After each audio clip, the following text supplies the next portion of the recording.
On this edition of The Color Between the Lines, I actually fell to the floor and was just so grateful. we speak with prison reform activist Kemba Smith Pradia. She's in the spotlight this Women's History Month because of her incredible story of resilience and strength. At the beginning of this year, President Joe Biden granted her a full pardon for her conviction, one that at one time landed her in prison with a 24-and-a-half-year sentence. She talks about that and her advocacy work with other women who are serving in prison under similar circumstances. I'm Esther Dillard, chatting with writers, authors, and experts who offer an added perspective for listeners. This is The Color Between the Lines.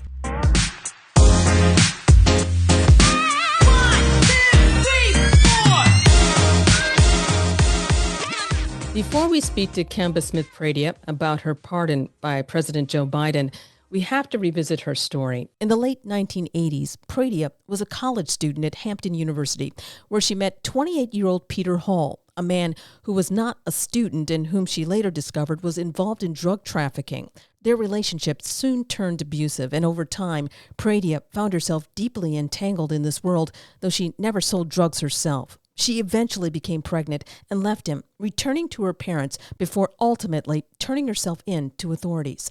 In 1994, after Hall was shot and killed, federal authorities charged Pradia with conspiracy to distribute crack and powder cocaine, money laundering, and making false statements to federal agents.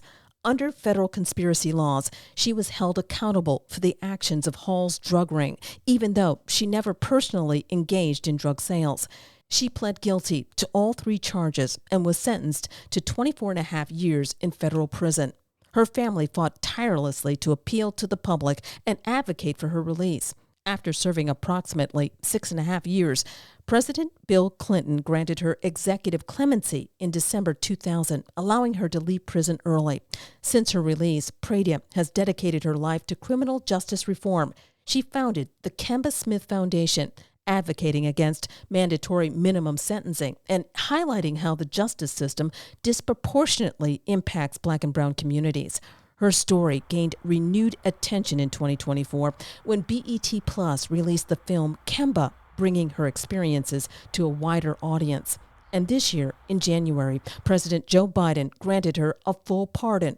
She spoke with me about how she felt that day. Was at home in my kitchen, and uh, you know, I could tell it was a sister. And basically, she said that she was from the White House counsel's office, and she was over clemencies. And basically, she said that my the decision on my pardon was a no-brainer. And they saw all the work that I had done since I had been home. And she told me that I received a full pardon from the president, and I was so very grateful. I expressed my gratitude. But if you have been following my film Kimba, that's now streaming on BET, I launched an impact campaign along with Represent Justice, which is an organization that selected my film to run this impact campaign, and basically was centered around urging President Biden to commute other women's sentences, in particular my friend Michelle West, who had also been in an abusive relationship prior to incarceration. So my questioning was immediately diverted to, I'm sure you can't share it with me, but, I would feel some kind of way if I got this full pardon and Michelle didn't get her commutation. And of course, she kept talking about me and didn't give any information.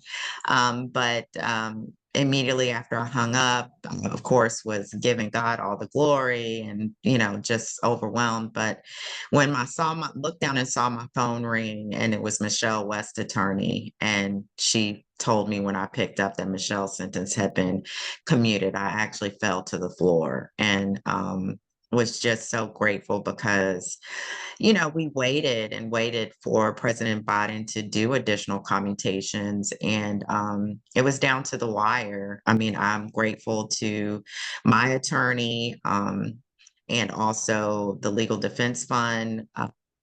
and some other folks. I mean, it was just constant phone calls up until that point.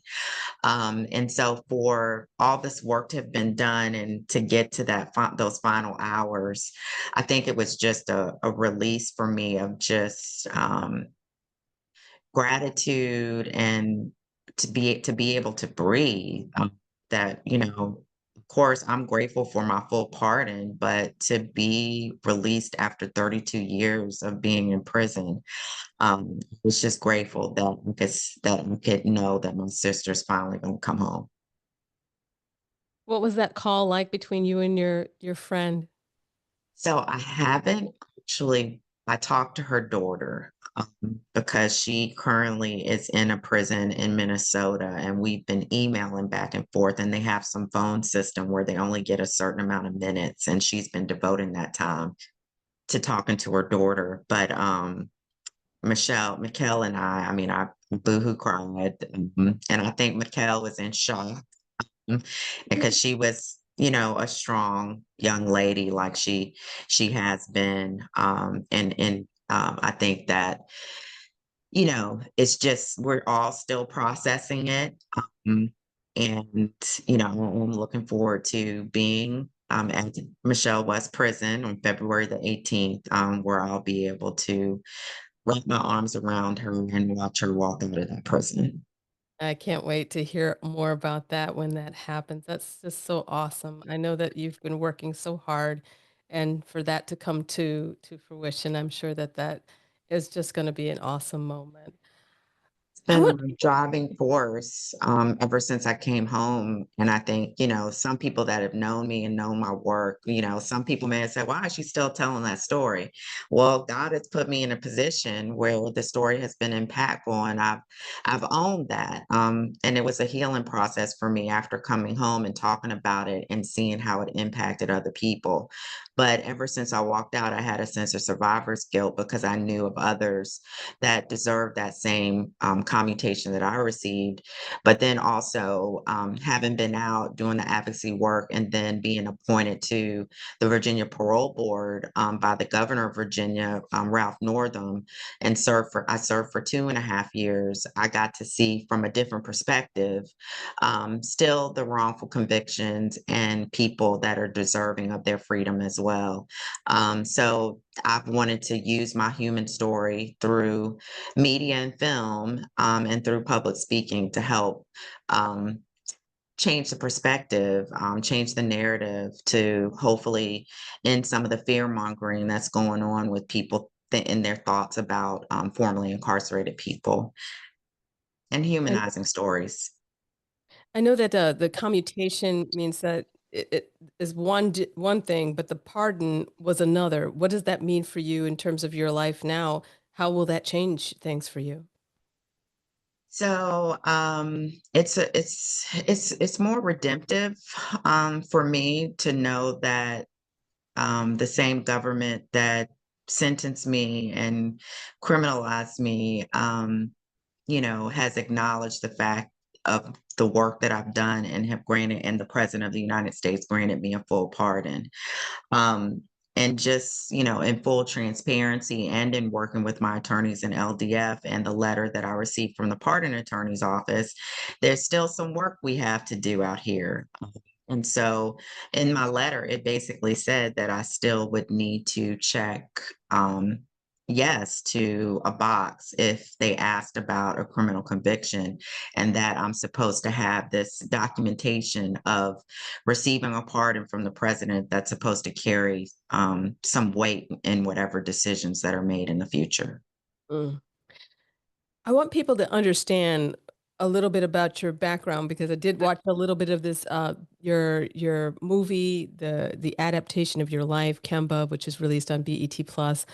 But I know that part of it, you were in college, and you were going through a difficult relationship, and then that took a turn for the worse. Can you talk about when it did take a turn for the worse, and when did you know that, "Uh-oh, I'm in really deep trouble here?"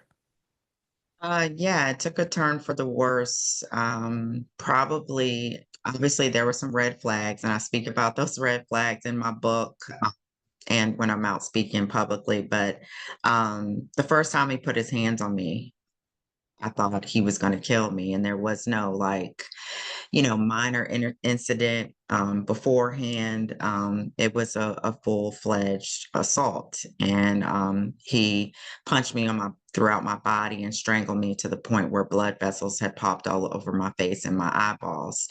And so I was in shock. I was traumatized. I really did not know how to move forward with it. And of course, afterwards came the I'm sorry's, it'll never happen again.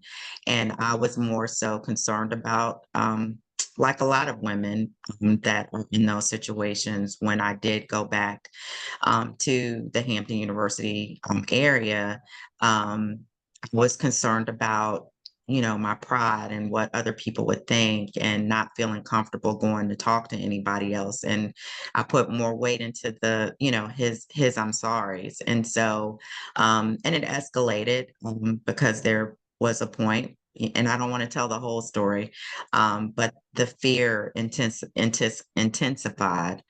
because I knew what he was capable of doing to another person. I was fearful to share information about him. And when I did, it was too late.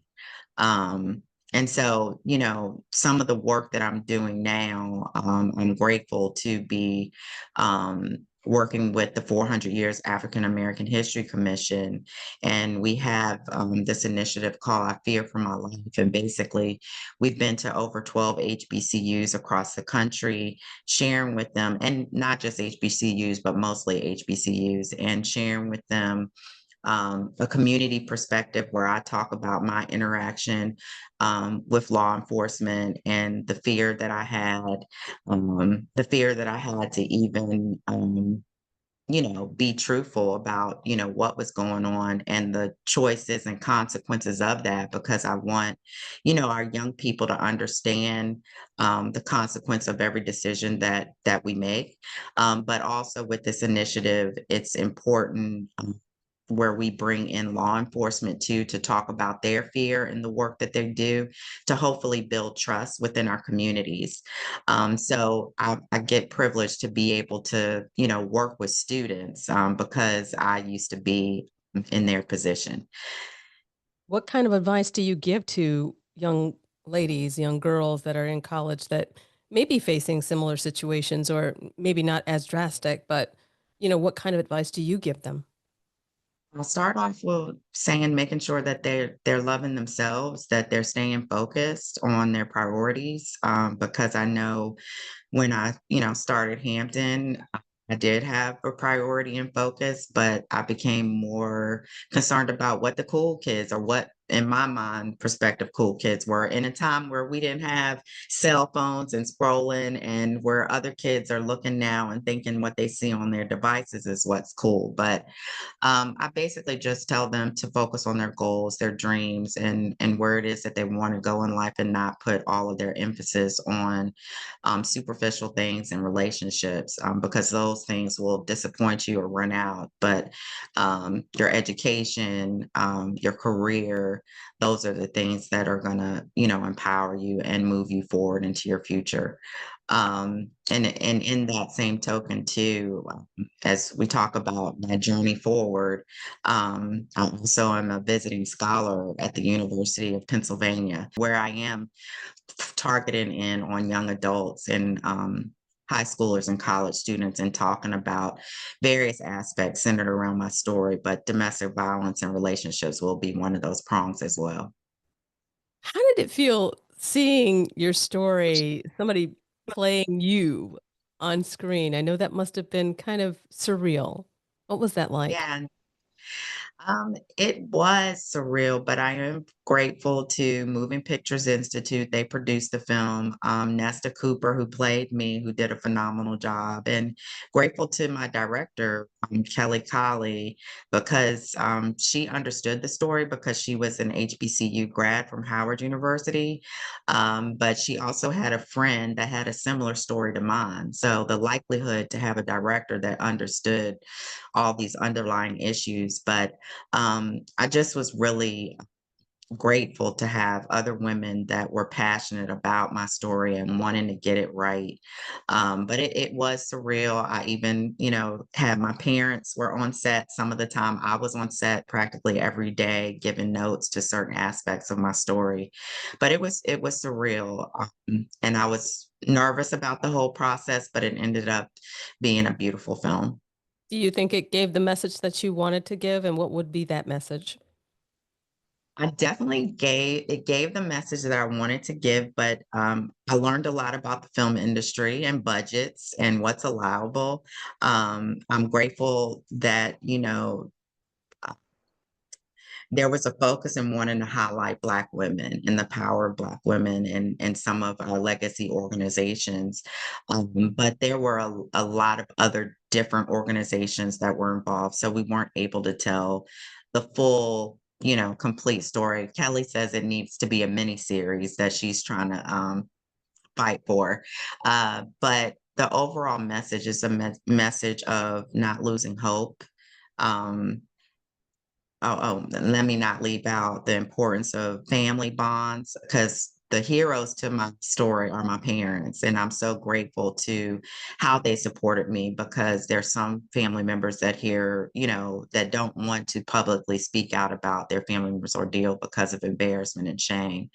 But I think it's a message of hope to other families that may be going through this situation. It's a message of resilience, empowerment for our women. Because as I actually wrote the end of the film, where my character says, "No, I'm not a victim." Your parents were so helpful in this whole situation. They really were there for you. And I think that that probably was one of the main things that kind of kept you together. Am I right or am I wrong? I mean, you're definitely right, because a lot of people do not have that kind of support. So yes, I mean, when I gave birth to my son, they made sure they came to visit me. I was able to call home, even though there was expensive, collect call bills. So, yeah, they were a huge force in my resilience. But there were also organizations and media. Because Emerge Magazine decided that they were going to do my story. So our community found out about it. They reached out. They wanted to do something to help, me receiving freedom. And so I'm grateful that I received that kind of support and it did keep me strong. Also, studying Black history while I was inside also helped me minimize my own sense of injustice and looked at the overall bigger picture of our criminal industrial complex. But the reality of the matter is that I'm grateful that I had those resources, but it oftentimes, especially while I was in and after I came home, um, everyone doesn't have that kind of support. And, they're sitting in prison today hoping that someone will listen to their story, listen to their injustice. And so that's why also I've been committed to continue to push forth criminal justice reform. And I hope that that's also an objective of the film, of the need to make changes and again to humanize people and understand how they're mitigating circumstances that could lead one down that path. My last question, and it has to do with your organization and how you're moving forward and trying to hit and impact so many new people that are connected to these issues with criminal justice reform. What do you see in the next few years as far as goals and in changing things ahead? And how can others who want to be connected to this work, how do they connect to you? Yeah, well, I'm on social media platforms so they can reach out. I also have my website that needs to be updated. Let me make sure I put that out there. But if you wanted to go to kembasmith.com or kembasmithfoundation.org, you can contact me through there as well. But I mean, my interest, I still have a devotion to women and the impact of of what it has on families. And I'm forever going to be pushing for like the need for clemency, second look legislation within, states, because, some states do offer that. I feel like there should be a primary caretaker bill. Some states have implemented that, where they take into consideration the impact on children and families, and for alternatives to incarceration, so people can remain, connected as families. I think, especially in where we are this political time, I want to focus on the impact of children and families, and also with the reauthorization of the Violence Against Women Act. I want more criminal justice stakeholders to understand the cycle of domestic violence and how it impacts women and some of their decisions when they're not criminally minded, but you find that they get sentenced to decades behind prison, even though they never physically harmed anyone, but because of their relationship. Well, thank you, Kemba Smith Pradia, for joining us on the BIN. Thank you so much for having me. That's it for this edition of The Color Between the Lines. If you'd like to hear more episodes, just go to the Color Between the Lines podcast on iHeartRadio, or head to the Color Between the Lines YouTube channel